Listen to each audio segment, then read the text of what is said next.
5 নম্বর অধ্যায়ের 19 নম্বর অনুচ্ছেদে বলা হয়েছে, একজন ব্রাহ্মণ স্বেচ্ছায় সে যদি ব্যাঙের ছাতা খায়, সে যদি শুকনো মাংস খায়, যদি সে পেঁয়াজ খায়, মোরগের মাংস অথবা রসুন, সে পতিত হবে।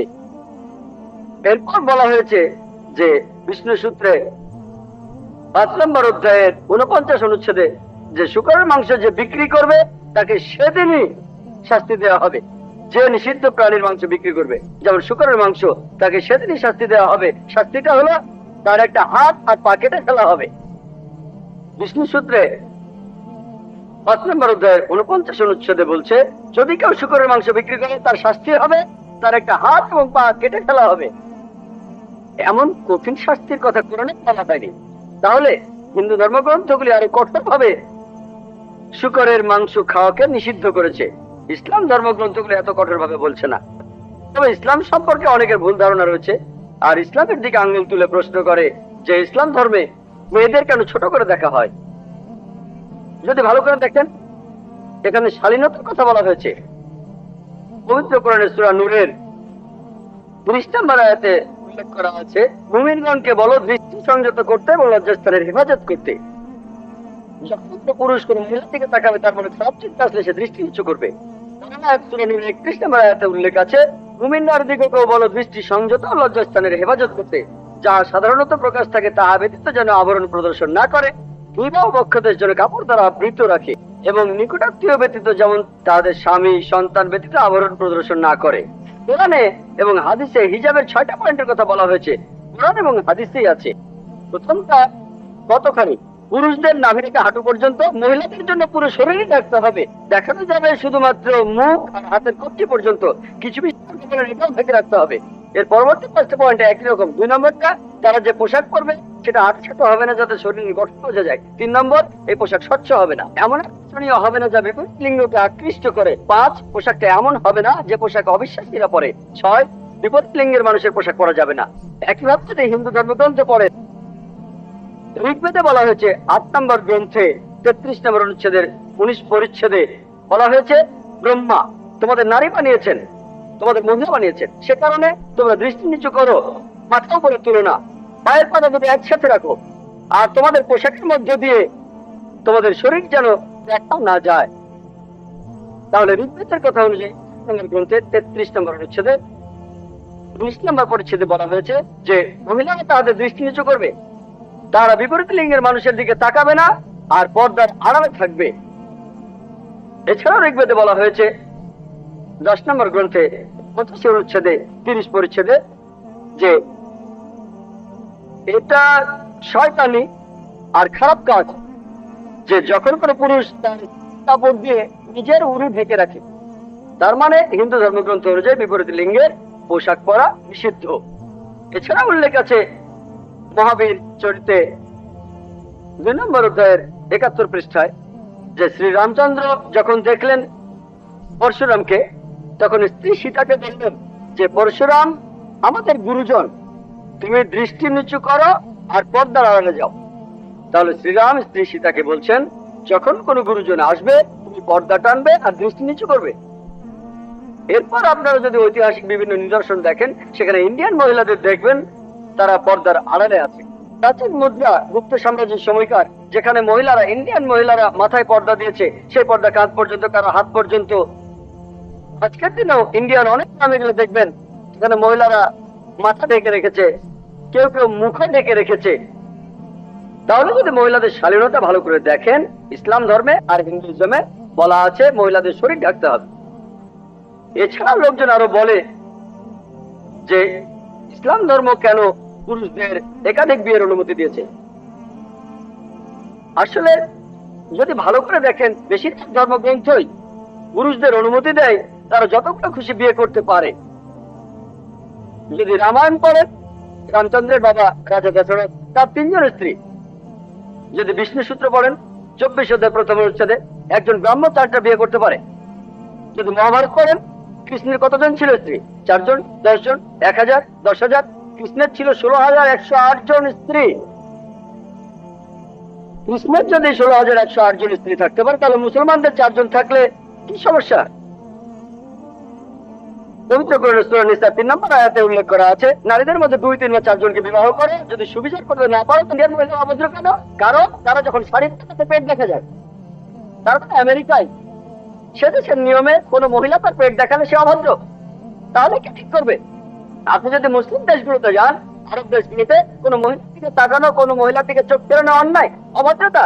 এখানে যদি কোনো মহিলাকে স্পর্শ না করে কথা বলেন, তার দিকে তাকান, সেটা ভদ্রতা। তাই ইন্ডিয়ানরা নমস্তে বলে স্পর্শ ছাড়া। পশ্চিমা দেশগুলোতে হ্যান্ডশেক করাটা খুবই কমন। একজন মহিলা আর একজন পুরুষ হ্যান্ডশেক করছে, সেটাই ভদ্রতা। শরীরের অন্যান্য অঙ্গ প্রত্যঙ্গ স্পর্শ না করে হ্যান্ডশেক করা কিছু পশ্চিমা দেশে এটাই হলো ভদ্রতা। অন্যান্য পশ্চিমা দেশে মহিলাদের ঠোঁটে আর গালে চুমু দিয়ে এটা হলো ভদ্রতা। আর কিছু পশ্চিমা দেশে আপনি যা খুশি তাই করতে পারেন, পুরুষ আর মহিলা তারা স্বেচ্ছায় যা করবে সবই হলো ভদ্রতা। কে ঠিক করবে? ঠিক করবে কে? কে ঠিক করবে? আমেরিকায় অনেকগুলো নোট বিচ রয়েছে। টাইমস অফ ইন্ডিয়া 2 মাস আগে পড়লাম, সমুদ্র ভ্রমণ, নোট ক্রুজ, নোট ক্রুজ, জাহাজে যারা থাকবে সবাই রোগ থাকবে, তাদের জন্য এটা ভদ্রতা। কে ঠিক করবে? সবচেয়ে ভালো যিনি বলতে পারেন তিনি সৃষ্টিকর্তা। আমি প্রশ্ন করছি, কোনটা ভালো কোনটা খারাপ কে ঠিক করবে? কে ঠিক করবে? আপনি বললেন সেরা নিয়মগুলোই বাঁচা হবে, আর আমিও আপনার সঙ্গে একমত। আমি আপনার সঙ্গে একমত, সবগুলো ধর্মের ভালো জিনিসগুলো বেছে নেন। আমি সেটাই করেছি, আমি সব ভালো জিনিসগুলো বেছে নিয়েছি এদের মধ্যে থেকে।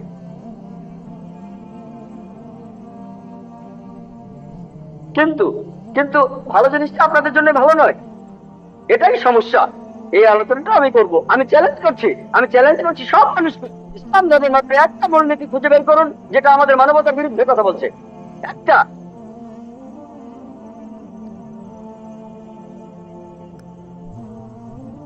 আমি চ্যালেঞ্জ করছি, আমি অন্য মুসলমানকে এর মধ্যে টানছি না, আমি শুধু আমার মাথাটা গিলোটিনে রাখছি। আমি সবাইকে চ্যালেঞ্জ করছি, যে কেউ, হ্যাঁ, অনেক অমুসলিম আছেন যাদের কাছে মনে হবে কিছু এক ভুল, যেমন ধরুন এই বোন পুরুষের একাধিক বিয়েতে একমত নন, এরপরেও বলবো ইনশাল্লাহ আমার উত্তর শুনে আপনিও মানবেন, ইনশাল্লাহ মেনে নেবেন, আপনি একমত হবেন। যখন ধরুন আপনি প্রশ্ন করলেন 2 আর 2 যোগ করলে কত হয়, আমি উত্তরটা জানি বলে দিলাম, তারপর আপনি উত্তর শুনে মেনে নেবেন। আমরা এখানে যেটা করব, যেসব ব্যাপারে আপনারা একমত নন, আপনার মাইকের সামনে এসে প্রশ্ন করবেন। আমি আসলে একজন ছাত্র হিসেবে যথাসাধ্য চেষ্টা করবো, আল্লাহ চাইলে উত্তরটা দিতে পারবো। এখন বেদ যে বলছে আপনি একাধিক বিয়ে করতে পারেন, খ্রিস্টানদের বাইবেল বলছে, কোরআনও বলছে। এখন আপনি এইসবের কোনোটাই মানতে চান না, সমস্যা নেই, আসলে আমরা যুক্তির কথা বলি, আমরা যুক্তি দিয়ে দেখি। বল, আপনি কি জানেন প্রাকৃতিক ভাবে ছেলেরা আর মেয়েরা সমান অনুপাতে জন্মায়? প্রাকৃতিক ভাবে ছেলেরা আর মেয়েরা সমান অনুপাতে জন্ম নেয়। কিন্তু কোন ডাক্তারের কাছে যান, শিশুদের উপরে ডাক্তার, তিনি বলবেন যে মেয়ে শিশুরা বিভিন্ন জীবনের বিরুদ্ধে ছেলে শিশুর চেয়ে ভালোভাবে লড়াই করতে পারে। তাহলে শিশু বয়সে দেখা যায় মেয়ে শিশু যত মারা যায় তার চেয়ে ছেলে শিশু অনেক বেশি মারা যায়। শিশু বয়সে মেয়েদের সংখ্যা ছেলেদের চাইতে বেশি থাকে। তারপর সময় যায়, মানুষ ধূমপানের কারণে মারা যায়, মদ খাওয়ার কারণে মারা যায়, অ্যাক্সিডেন্টে মারা যায়, যুদ্ধে মারা যায়, এখানেও মেয়েদের চাইতে ছেলেরা বেশি মারা যায়। তাই আজ পৃথিবীতে পুরুষের চাইতে মহিলার সংখ্যা অনেক বেশি। শুধুমাত্র কয়েকটা দেশে, ইন্ডিয়ার মতো তৃতীয় বিশ্বের কয়েকটা দেশে মেয়েদের সংখ্যা ছেলেদের চাইতে অনেক কম। কারণটা জানেন? কারণ হলো মেয়ে শিশু হত্যা। বিবিসির একটা রিপোর্টে এমিলিও বেকাননের কথা অনুযায়ী তিনি একটা প্রোগ্রামে বেশি বয়সে মৃত্যু নিয়ে বলেছিলেন, প্রত্যেকদিন ইন্ডিয়াতে 3000-এরও বেশি মহিলা তাদের গর্ভপাত ঘটায় যখন জানতে পারে গর্ভের শিশুটি মেয়ে। তার মানে প্রতি বছরে ইন্ডিয়াতে 10 লাখেরও বেশি মহিলা গর্ভপাত ঘটায় যখন জানতে পারে গর্ভের শিশুটি মেয়ে। যদি এই অশুভ প্রথাটি বন্ধ করা যায়, আর তামিলনাড়ুর সরকারি হাসপাতালের রিপোর্ট অনুযায়ী আপনাদের এই প্রদেশেই এই রিপোর্ট বলছে প্রতি 10 জন মেয়ে সন্তানের 4 জনকে মারা হয়, এই কাজ থেকে সঠিক? এটা ভুল। যদি এই অশুভ প্রথা বন্ধ করেন তাহলে ইন্ডিয়াতেও মেয়েদের সংখ্যা হবে ছেলেদের সংখ্যা চাইতে বেশি। শুধুমাত্র আমেরিকাতেও মেয়েদের সংখ্যা ছেলেদের চাইতে 78 লক্ষ বেশি। শুধু ইংল্যান্ডে ছেলেদের চাইতে মেয়েদের সংখ্যা 40 লক্ষ বেশি। জার্মানিতে মেয়েদের সংখ্যা 50 লক্ষ বেশি। শুধু রাশিয়াতে মেয়েদের সংখ্যা হচ্ছে 90 লক্ষ বেশি। আল্লাহ জানেন পৃথিবীতে মেয়েদের সংখ্যা ছেলেদের চাইতে কতজন বেশি। মনে করুন হাইপোথেটিক্যাল প্রশ্ন, ধরুন আমার বোন সে আমেরিকায় থাকে, অথবা আপনার বোন সে আমেরিকায় থাকে, ইউএসএ, আর সেখানকার বিয়ের বাজারে প্রত্যেক পুরুষ একটা করে বিয়ে করেছে। তবুও সেখানে 78 লক্ষ মহিলা থাকবে যারা কোনো জীবন সঙ্গী খুঁজে পাবে না। তাদের জন্য তখন একটা উপায় খোলা থাকে, যেসব মহিলা জীবন সঙ্গী খুঁজে পাবে না তারা হয় কারো দ্বিতীয় স্ত্রী হতে পারে, অথবা হতে পারে জনগণের সম্পত্তি। হয়তো বলবেন জনগণের সম্পত্তি, ভাই যাক খারাপ শব্দ, বোন সবচেয়ে ভদ্র ভাষা আমি এটাই বলতে পারি, এর চেয়ে ভালো কোনো শব্দ জানা নেই। আমেরিকাতে সেদেশের পরিসংখ্যান আমাদের বলে বিয়ের আগে গড়ে একজন মানুষের 8 জন যৌনসঙ্গী থাকে। রক্ষিত রাখাটা খুবই কমন। যতজন খুশি 10 জন, 20 জন, 30 জন, সমস্যা নেই। 100 জন, আইন আপনাকে কিছু দিবে না। যদি আপনার একাধিক স্ত্রী থাকে, সেটা তারা হজম করতে পারে না। রক্ষিত হয়ে মহিলারা কোনো অধিকার পান না। এখানে সেই মহিলাকে অসম্মান করা হয়। ইসলামে আপনার দ্বিতীয় স্ত্রী থাকলেও তার সমান অধিকার, তার সম্মান আছে, সবাই শ্রদ্ধা করে। তবে আমি আপনার সঙ্গে একমত, এ ব্যাপারে একমত যে কোনো মহিলা স্বাভাবিক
আসসালামু আলাইকুম গাইস, আমরা এখন চলে যাচ্ছি আমাদের হইতে। চষা শুরু হবে আজকে থেকে। চষা শুরু করেছি সব মানুষ। আমরা শুরু করবো আমাদের বইতে। চলেন আমার সাথে কিভাবে আমরা চষা ইত্যাদি ইত্যাদি। আমার ফোনে ক্যামেরা একটা ভালো না, এই কারণে ভিডিও করেন।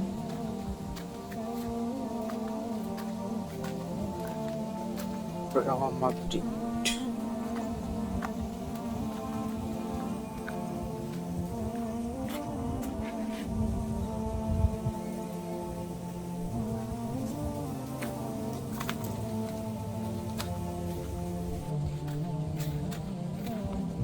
তো আপনারা দেখতে পাচ্ছেন আমরা কিভাবে রোদের মধ্যে কাজ করতে করতে যাচ্ছি।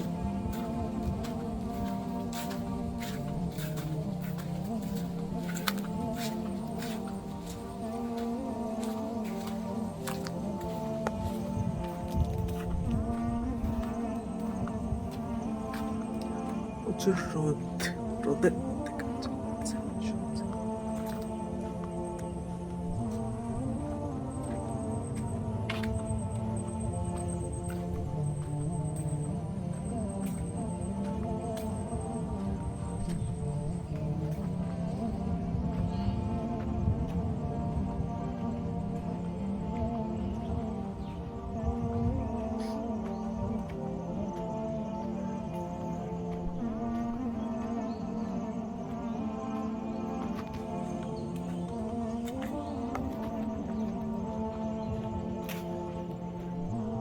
এই এলাকাটা একটু অন্যরকম মতো, এখানে সহজে মানুষ খুঁজে পাওয়া যায় না। দেখতে পাচ্ছেন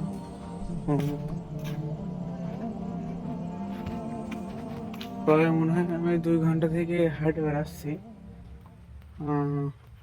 এখনো কারোর সাথে তেমন দেখা হয়নি, শুধু একটা কুকুরের সাথে দেখা হয়েছে।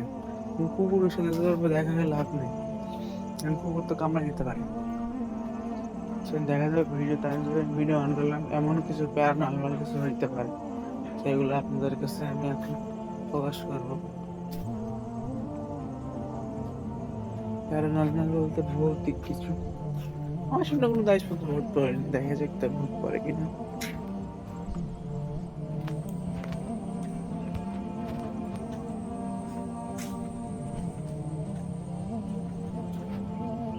মাঠঘাট সব নিজেদের, এলাকায় নিজেদের, সবকিছুই নিজেদের। দেখা যাক আমাদের সামনে কয়টা ভোট পড়ে।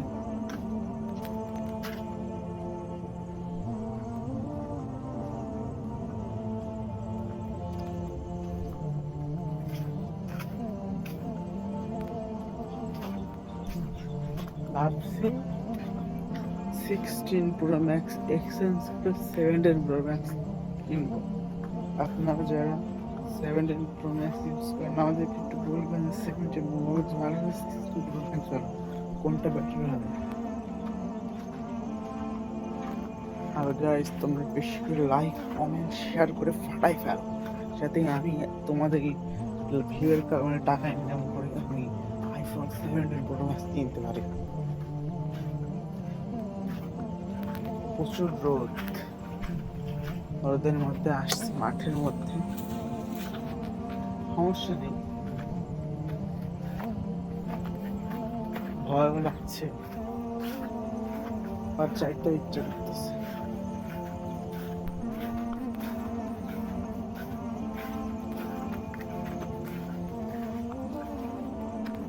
প্যারানর্মাল টাইপ কিছু আমার সামনে আজ পর্যন্ত করেনি, দেখা যাক সামনে কেমন হইতে পারে। 7 নম্বর ছেড়েতে কেমন ঝোরঝাড়,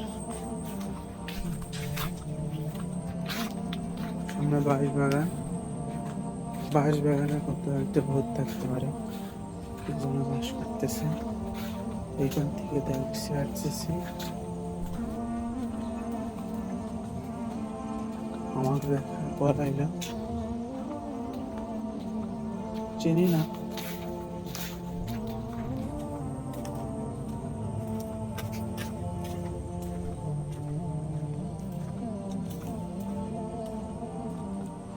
সামনে দেখতেছি আমাদের ঘাস ছিল, ঘাসটা হয়তো সামনে আছে। আল্লাহ,